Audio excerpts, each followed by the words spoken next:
तुकाराम महाराज म्हणतात की आपण कशा माणसाची संगत करावी आणि दुर्जनाची जर संगत केलं तर काय होतं ते या अभंगातून सांगतात.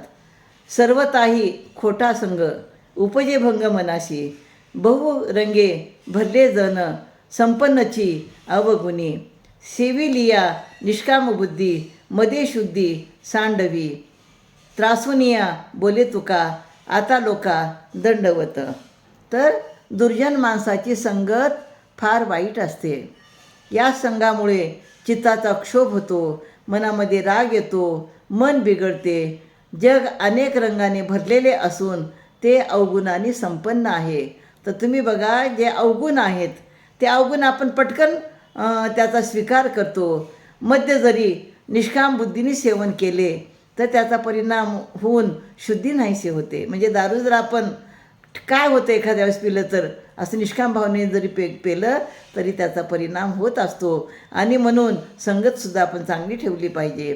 तर तुकाराम महाराज म्हणतात, मी हे वैतागून बोलत असून आता लोकांना माझा दंडवत आहे. यापुढे मी लोकांना आणखीन काही जास्त सांगणार नाही, कारण मी नेहमी सांगतो की तुम्ही चांगल्या माणसाची संगत ठेवा. रामकृष्ण.